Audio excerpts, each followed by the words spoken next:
everyone. My name is Quinn. My pronouns are they, them, and welcome to my channel, Lucid Moons. I'm really excited because I'm here today to film a VR or video response to Katie Flowers' Only 10 Decks.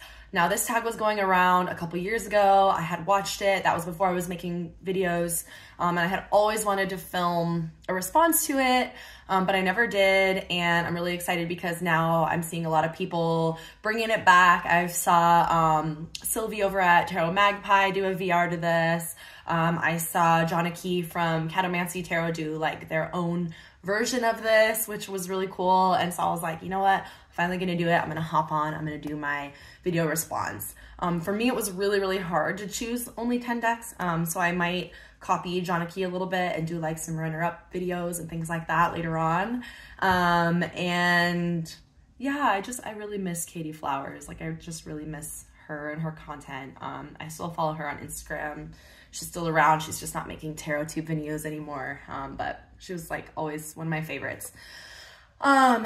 So for the only 10 decks, I decided to go with 7 tarot decks and 3 oracle decks. And when I was first trying to pick them out, it was like a battle between like my mind and my heart. So like, I was like, should I do this just like choosing decks that I love, that like are like my soul decks, so to speak, that are just my favorites? Or should I be practical about this and think like, oh, I would probably want to have this type of deck if I could only have 10, you know, like think really like logically about it. And in the end, I decided to just follow my heart and go with the 10 decks that I just love so much and I could not see my life without.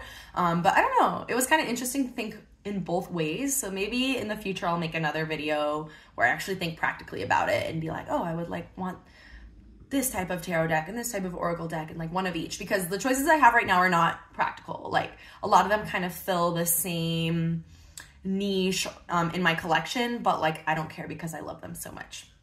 So without further ado, let's start looking at my only 10 decks. They're kind of in order, sort of, so let's jump right in. Okay, so I'm gonna kind of talk about the first two like sort of together. So I have the Next World Tarot by Cristy C. Road, and I have the Numinous Tarot by Cedar McCloud. These kind of fill like a similar niche, and they're like my 2 favorite decks, and they're both really important parts of my like tarot journey. So I'll talk about Next World first. This wasn't like one of the earliest decks in my collection, but it was one that I had known about for a long time. So here's the box. I had started reading tarot very, very like casually when I was a teenager, like 18, 19 years old. Sorry, I have really shaky hands naturally, and I am drinking iced coffee right now, so forgive the shakiness. It's just who I am. But I had been reading tarot for a long time, just very casually. Like I didn't really know the system. I didn't have the meanings memorized, but I had 2 tarot decks that my mom had got for me when I was like around 18 or 19. And I would pull them out every once in a while, like maybe once a year or so, and like pull some cards and, you know, do some like little readings, just looking up the meanings online or whatever. And then back in like, I want to say maybe around 2018, I went on a road trip, and it was at a really tough time in my life where I had just gotten out of an abusive relationship and I was kind of like finding myself again. And I connected with this person that I had met years prior at a music festival, and I ended up staying with them when I visited them in Minneapolis, and they were a tarot reader, and this was like their deck was the Next World, and they gave me a reading with the deck, and they let me look through the cards, and my mind was blown. I was like, I had no idea that tarot could be so inclusive. I had no idea that tarot could be queer, that it could be radical, you know what I mean? Like I had no clue. And so I was aware of this deck long before I owned it, I guess. And then around that same time period, I was living with a roommate at the time, and she actually purchased this deck, and it was a deck that we kind of shared, and we would do readings together. And that was around the same time that I started getting more into tarot, collecting, learning tarot, reading tarot, etc. So I didn't repurchased this deck because I was already like living with someone that had it and we were kind of like sharing it. So yeah, it was like the first deck that showed me that tarot could be queer. And it was the first deck that showed me myself in the tarot and my community in the tarot. And that was just really, really like life-changing for me to know that there was, yeah, queer tarot decks out there. I ended up getting the pocket size of this deck as a gift from my partner really early on in our relationship, which is really sweet. And I still have that one. I'm just using the big size because it's easier for you guys out there to see the absolutely gorgeous images.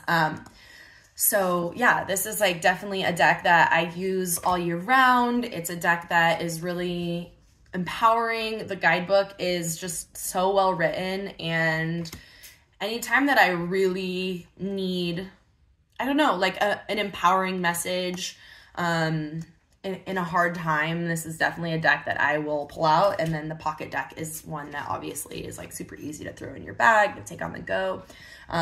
It's the only deck that I have 2 copies of, or 2 versions of, because I don't normally do that, but this one is just like, it deserves it. So yeah, so this one would definitely have to be on the list. I know I've talked about it a million times, but this is the Next World Tarot. So even though I knew about the Next World Tarot longer, the first deck that I like bought for myself back in 2020, you know, it was like lockdown time. I know a lot of us came to tarot and spirituality during that time. I was definitely one of those people who just wanted to reconnect with like spirituality and find a deeper meaning in life, I guess. And I'm really grateful that I did come to tarot and kind of like rekindle that part of my life. And obviously now I'm obsessed. 4 years later, here we are. But the Numinous Tarot by Cedar McCloud was actually the first deck that I bought for myself at that time period. I had done some research online looking for some other like queer tarot decks, and this one came up. I don't know why I bought it from a UK Little Red Tarot. I don't know if you guys know about that. It's like a UK based shop. I could have just easily bought it from the creator, who I believe is either in the US or Canada. I probably would have saved a lot of money, but I didn't know what I was doing, right? And I saw that Little Red Tarot had like a list of all these queer tarot decks on their website, and this is the one I chose, and I ended up buying it from them. But I absolutely love this deck, and this was kind of like my reintroduction into tarot. I know a lot of people would say this isn't a good beginner deck because it changes a lot of the names of the suits. Like, for example, the Queen is the creator. It makes everything gender neutral. The language in the guidebook is gender neutral. But basically, it didn't matter because I already had some knowledge of tarot, even though I didn't have like all the meanings memorized. I definitely wasn't like a total beginner. And honestly, I think like if you like a deck enough, like you can figure it out. It's not that hard. You know, you can look up, you can read the guidebook and it'll tell you like vials are cups or whatever, you know, or you can look up the RWS meanings as well. But I just think that I love Cedar's artwork. I love their writing in the guidebook. It just gives such a good perspective on the tarot. And I think that this deck is like, I've said it before, but I think this deck is really underrated. I think it's like actually a really amazing deck, and this artwork is beautiful. It like transports you into like a fantasy YA novel that's like queer. It's like the queer YA novel that I never got to read when I was a kid because they didn't really exist back then. So yeah, I'm absolutely obsessed with this deck, and I just, yeah, it's one of my favorites. It's another one that is just there for me year round. Whenever I just need one of those messages. I feel like even though the Next World and the Numinous Tarot, they both kind of fill a similar place of being like some of the most queer and inclusive and just like diverse decks on the market. They do definitely have a different energy and a different vibe. The Next World is very much like about the collective movement. It's about like community and like yourself within a broader context.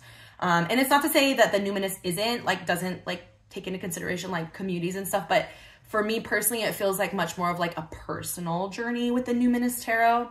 And they're both extremely empowering and like when I bought this deck, I thought it was going to be like really sweet and like loving, and it is in a lot of ways, but don't let it fool you, because it can actually be pretty harsh in some ways, even though it has this really like youthful art style. For me, it actually doesn't read like super sweet and hug. It actually like calls me out on my shit all the time. So yeah, definitely this one would have to be on the list. Like no matter what, it just has a very, very special place in my heart. Look at this Hierophant card. So beautiful. So that is the Numinous Tarot by Cedar McCloud. So the next deck I want to talk about is the Lubanko Tarot by Lubanko. This is just another, I just love this deck so much. I couldn't not have it. It's been out of print for a long time.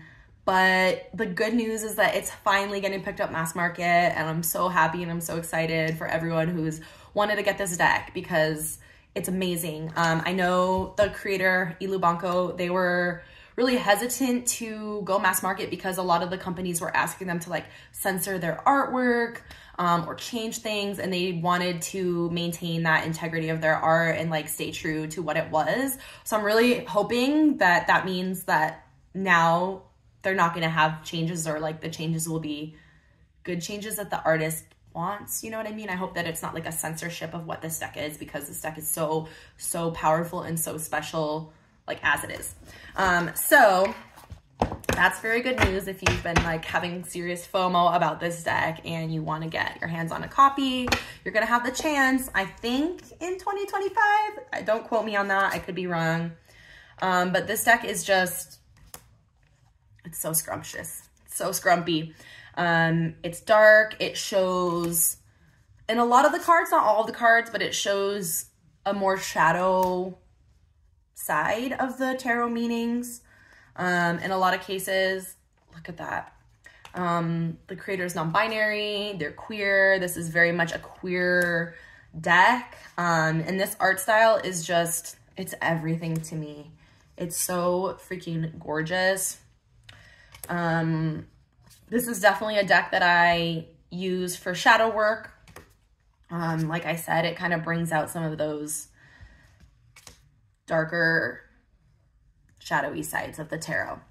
And I think it's done so masterfully. And I also just love the color, the use of color, and the way that Lubanko creates art. And it's like a mixture of like really like polished, like fine art vibes mixed with like really like, this is a good example, kind of like more like raw, sketchy, like, I don't know. It's just, they have such a way of conveying movement and emotion, and this deck just feels so alive. Beautiful. And here's one of my favorite devil cards. She's humping the pomegranate. I'm here for it. I love it. So yeah, this is one that would have to be on my list. I just love so much about it. The art, the meanings, the takes. It's amazing. So this is the Lubanko Tarot. The next deck is the Blood Moon Tarot by Sam Guay. Once again, it kind of feels like a similar niche as the Lubanko, as like a dark, queer vibe, but it's like similar but different, you know? And what can I say? I guess that's what I like. This is another just absolutely stunning deck. I love the inside of the box. It's one of those little clamshell type magnetic closures. Love it. And these are just some of my favorite backs ever. They're so stunning.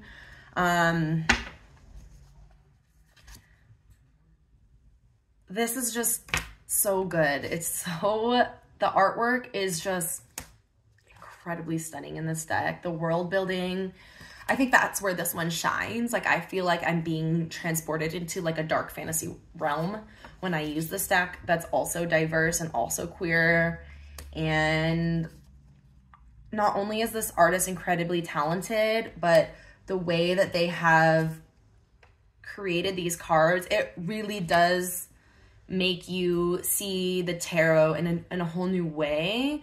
And while the Lubanko, I think, shows like a more shadowy aspect of some of the cards, this one does do that, but it's almost like, it's not necessarily like a more shadow aspect. It's almost like just a different way. It's like accentuating a different way of seeing the cards, which I think is so beautiful. Like, here's an example. This is one of my favorite Emperor cards, and it's like this being is protecting their kingdom, and it shows like a softer, more nurturing side of the Emperor, right? So that's not like a shadowy version, or I mean, it could be, I guess, depending on how you read the cards, but it's just like, it's a different way of seeing it that like kind of expands your understanding, I guess.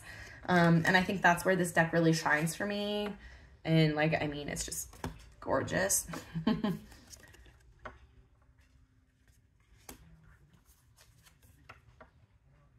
This is also another non-binary creator, non-binary artist. Here's another really good example of what I'm talking about. The Chariot card, as someone, he's sewing the magic carpet as he's writing it. Like, he's creating his own destiny as he's on the journey, I guess. It's really cool. There's a lot you can dig into that, like, in a lot of ways. So yeah, just absolutely stunning. Love the colors. At first I was unsure about the borders, but I actually do love the borders. I forgot to mention this deck has also been out of print for quite a while. But there's rumors, the artist has said like that it's going to be coming back into print. I don't know when, but I'm just happy about that. Here's another beautiful depiction of strength. There's like an element here of doing the right thing, even though it's hard. There's an element of like self-sacrifice here. It's just such an interesting, beautiful take. Let's look at one more and let's move on. That was the Blood Moon Tarot. So the next deck is the Sasuraibito Tarot by Stasia Burrington, or Stasia. Not sure how to say it. This is just another all-time favorite of mine.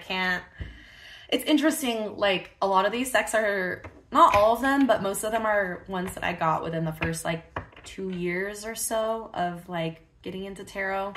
And they've just remained like some of my all-time favorite decks. In my runners-up list, I have some newer ones, but I don't know. These are like the true and trusted friends. They're my buddies.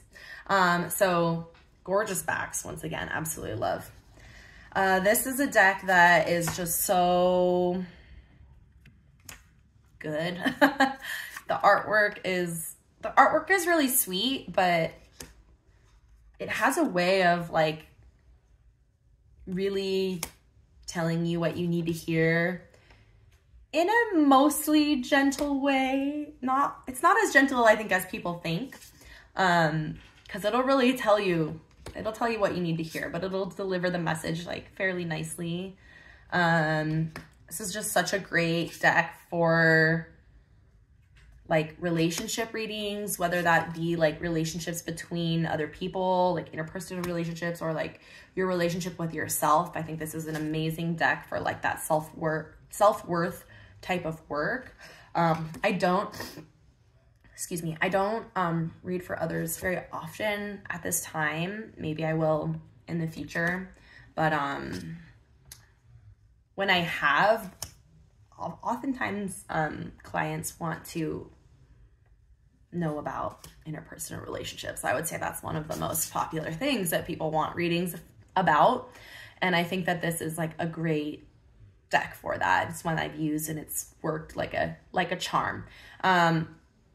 Love this Queen of Cups, and the Queen and the King of Cups are like my favorites ever in this deck. I love to see elders depicted in tarot, and I wish we saw it more. Look how cute this Two of Cups is, a little pinky promise. Like, once again, it just gives you this other, like, sometimes a slightly different take. I just love the artist interpretations of a lot of these cards. And the guidebook for this is also amazing. It's short, like it's not like a super in-depth guidebook, but it just, the little blips that the creator gives you are so great. They're sassy. They call it the sassy burrito for a reason. So yeah, this is a Sasuraibito Tarot, and it's an all-time favorite. Not only because of the art, but because it's just a great reader. Next deck that I had to put on the list is the Botan Tarot, and this one's also out of print. I'm sorry, I realized I had a few, but luckily most of them are like getting picked up mass market, or there's supposed to be another printing. There was recently a second edition that came out, very limited print run for the Botan Tarot, and I believe they're gonna do one more reprinting. So if you are interested, check out Myako M's website, sign up for their newsletter.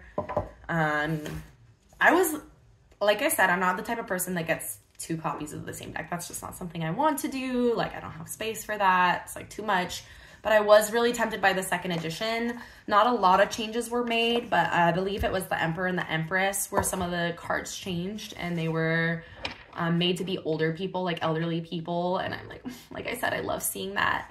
And I just love that update. But I have this deck. I love this deck. It's a favorite of mine. I don't need a second copy. You know what I'm saying? Some of my favorite backs, once again. Just so beautiful. I have the kind that has the purple edging. And this is just, this art style is everything. Like, I think this is one of the most beautiful decks, if not the most beautiful deck that I own. I just find this to be so gorgeous. Like, AI could never. It's so nice. There's a hair clot. Got stuck on that one. The minors are super cute.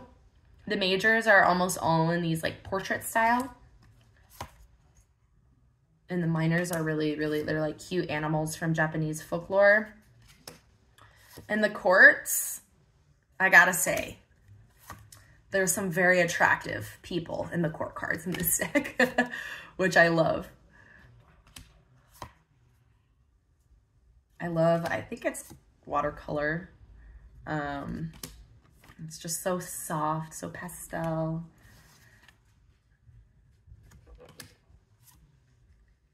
Oh, so cute. Let's look at one more. Okay. That's the Botan Tarot by Myako M. Those first 6 like decks, those were pretty easy for me to choose. Those are kind of like my no-brainers. Yeah, I just love those decks. I consider them like my soul decks. They're just favorites of mine. Once I got to this slot, the number 7, I was like, okay, do I do a tarot? Do I start doing oracle here? And it was hard for me. I kept going back and forth like on this one. I decided to go with another tarot. There were a lot of tarot that I could have put here that I love, but I ended up choosing the Wayhome tarot. I don't know. There's just something about this deck that I love so much. And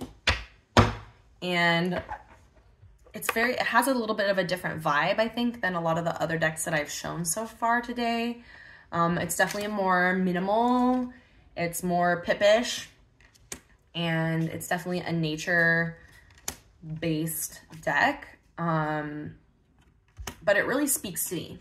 And I think that's why I chose it, is because the readings that I do with this deck, even though the imagery is simple, like there's so much you can get from it, or at least that I get from these images. And like, they take me to really deep places. And I think that's what I'm noticing right now, is like a lot of these decks that I'm putting on my top 10 list are decks that make me think about the tarot in a different way. They do tarot a little bit differently, even though most of them, if not all of them, are RWS based. Yeah. They take those RWS meanings and they show me a different way to see them, I guess. I've been meaning to do like a deep dive video on this deck eventually, but obviously that's going to require me to like prepare notes. So we'll see when that happens, if it ever happens. But I have a lot to say about a lot of the images and my own interpretations. I love the court cards. They're so good. My favorite courts probably as a whole. And it's just a stunning deck. Look at this Hermit. It's one of my faves. So let's look at one more. That's the Wayhome Tarot. And this is by Bakara Wintner, and Autumn Whitehurst. Brilliant, brilliant people. Okay, so that's it for tarot. I did want to throw some oracle on here. I could have easily just done all 10 tarot decks because overall I do think I prefer tarot to oracle. I like working with both, but if I had to only choose one, I would probably do mostly tarot. But I was like, you know, I would want to have at least a couple oracle decks in the mix if I could only have 10. So the first one is the Reclaim Oracle. I wasn't sure if I should put Reclaim or Poesis here. I was like, I don't need both. I don't need both because they're kind of like, they're similar but different once again. But I ended up going with Reclaim just because I've had this one longer, and yeah, but of course, like people say, my answers could easily change if you ask me again in a couple months or in a year or whatever to these prompts. So as of right now, I'm going to go with the Reclaim. This is by Little Darkness. I have the Kickstarter edition with the really, really thick, what's it called? Rose petal cardstock. But I like it. It also is the one with the handwritten guidebook that's kind of hard to read, but I like that. It feels really, yeah, it feels really like DIY and homemade. And this is the first deck I ever backed on Kickstarter, and I just love it so much. I love the limited color palette.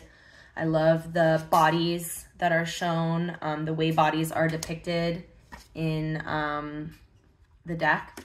And I love the words. They're all emotions.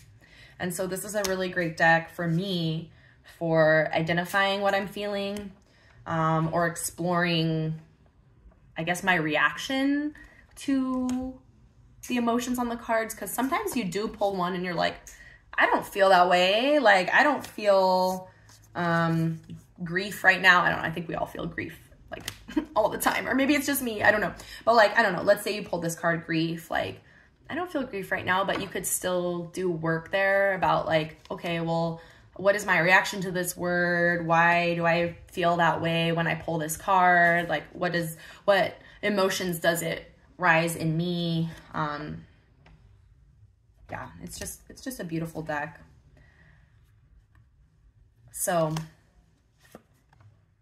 I know there's a newer edition out. I don't know about the current availability, but I know the newer editions have more of like a matte cardstock, which sounds really nice, but I don't know. There's something kind of charming about this one. I'm like one of those weird people that kind of likes the sticky rose petal finish that's really hard to shuffle. I don't know why. It just feels kind of like luxurious in a way. You got to work for that shuffle. And I like to read jumper cards. This one has a lot of jumpers, so sometimes it's like overwhelming. Like, you don't always want to read all of them, but it does make it, you know, if you want to do like a jumper card pull, this is a good one for that. So this is the Reclaim Oracle by Little Darkness. The next oracle deck on my list is the Folktails Oracle by Hannah Willow. This has been coming up on my channel a lot lately, I feel like, which is really cute because it's one of my favorites. And these are the backs. I decided to add it to the list because, well, for a few reasons. Like, first of all, I love the art style. It's just so cozy and so beautiful to me. It's an animal deck, and I love animal decks. I actually don't really, I noticed I don't have any animal decks on this list, like in the tarot section, which if I were to do like a practical only 10 decks, I would probably want to have at least one like straight up animal tarot on there. But at least I can get it in this little selection as an oracle, because I really love animal decks, and I love animals, and I like feel like I connect with animal energies really intuitively, if that makes sense. And this one is like, it just has really like simple keywords. It has kind of like typical oracle keywords, I guess, which I like. Like, I don't want every deck to just be like abundance, you know, like the really, really basic ones. But like, it also is nice to have one that is kind of just like really sweet, really simple, really expansive words that you can really take and a lot of directions. So this one hits all those marks for me. It's very usable. It pairs with a lot of decks, and it just makes me feel cozy, makes me feel good. And it's pretty.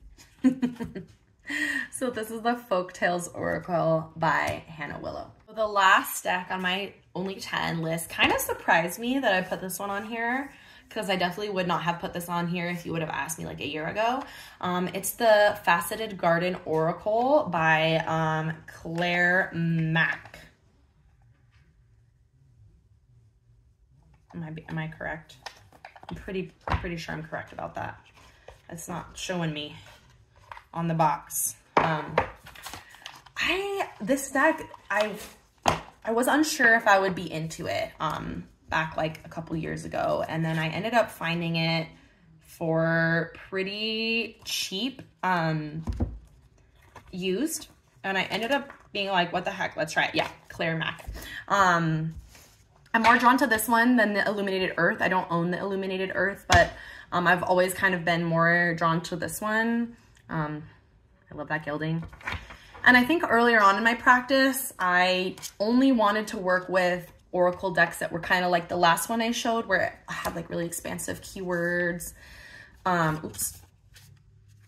This one intimidated me because it has words like scarecrow, spring, fallow. Like, I think I know what fallow means, but like, it kind of like, I was like, I don't know if I'm going to understand this. I don't know how I'm going to use it. And the guidebook is very like limited. Like, it gives you like a tiny little, a few, like not even a sentence, like a phrase or two about each card. And so that was like really intimidating to me. And I was like, I don't know if I'm going to be into this, but actually I'm so into this. I think that the little that it does give you in the guidebook is amazing. And it really leaves a lot of space to use your intuition. And I think that I would definitely want a deck like that. This one is also like a super pair, pairs really well with a lot of other decks, and the art style is this beautiful collage.